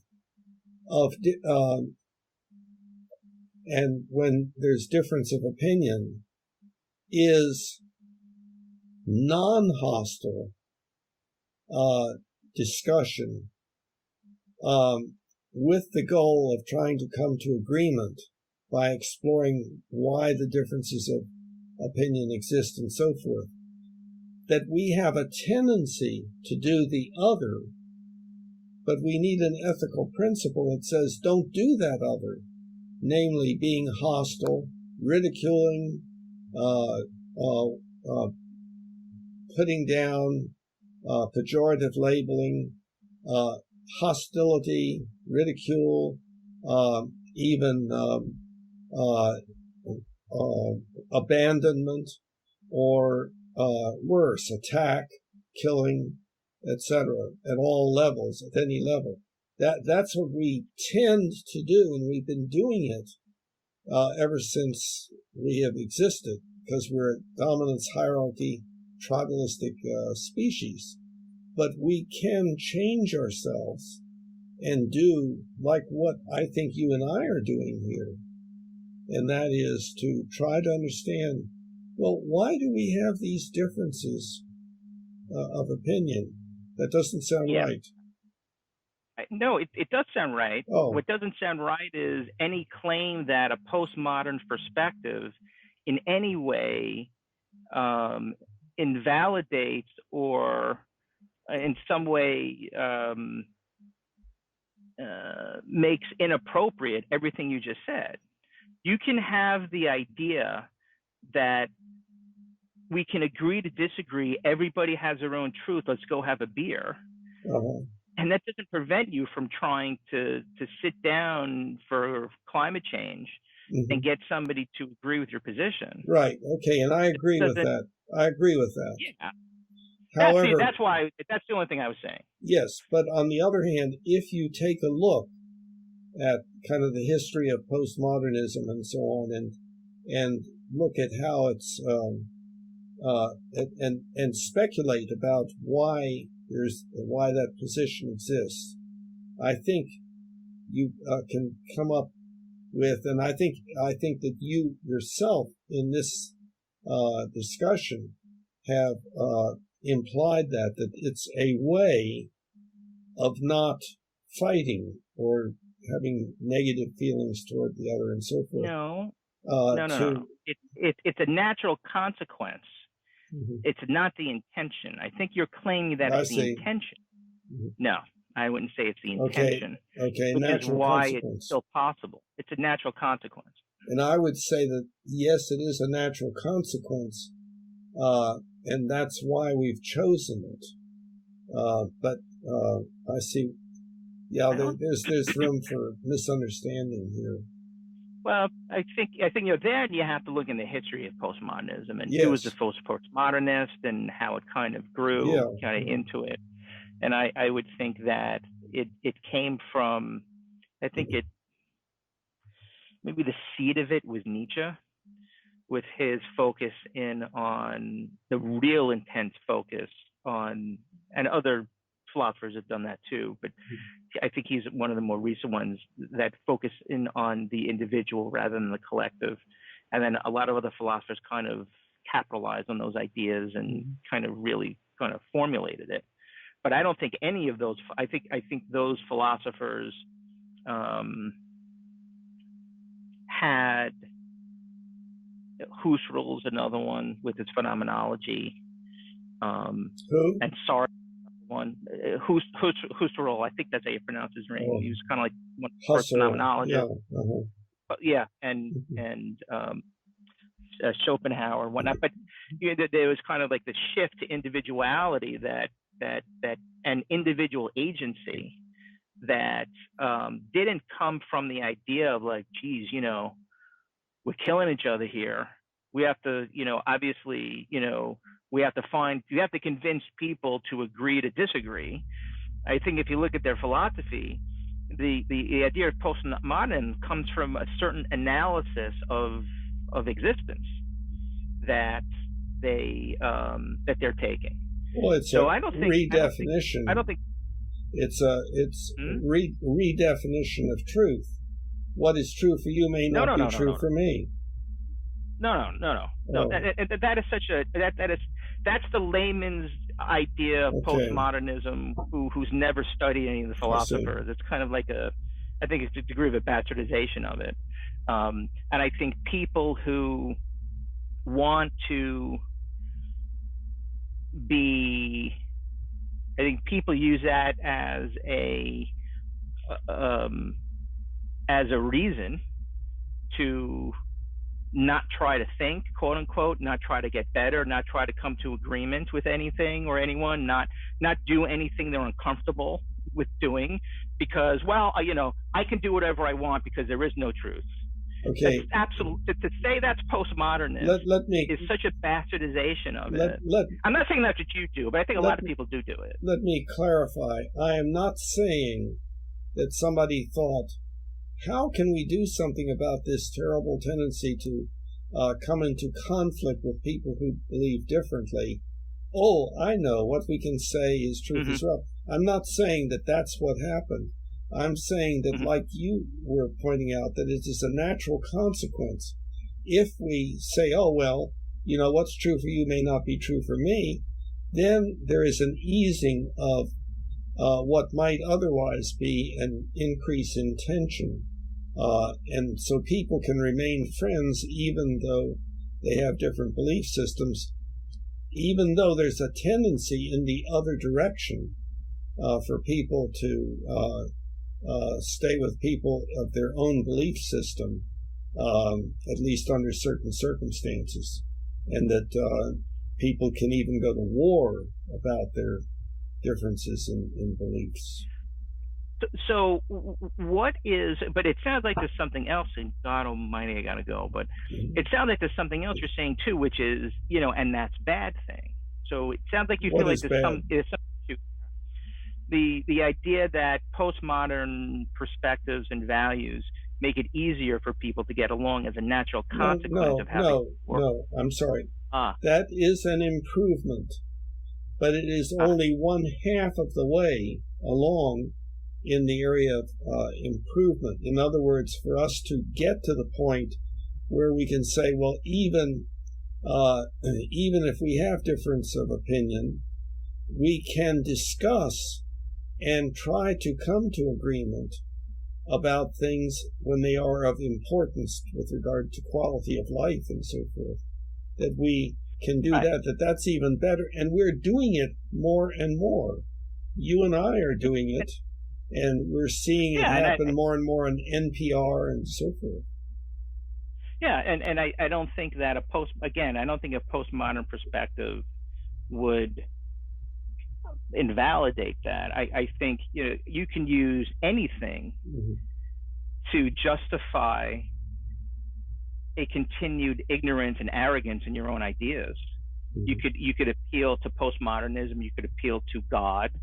You can appeal to nothing and just say, I'm a human. I'm entitled to what I want to believe, and kind of screw you.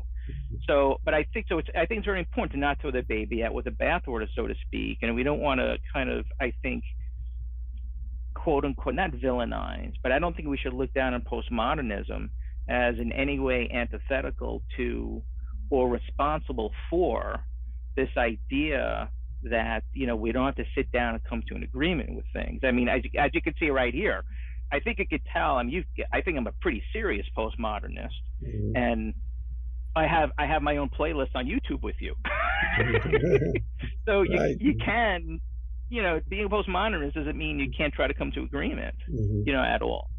But on that note, my friend, I absolutely have to go, and I apologize. I couldn't start earlier. I understand. With my car. So great conversation as usual, my friend. Yeah, appreciate it. And, so, same here. So next 4 o'clock, same time. Right. Next Friday? Yes. All right, I'll see you then. Have a good one, Bill. Bye-bye. Bye. Humanity, now we all can see. Humanity, how much better we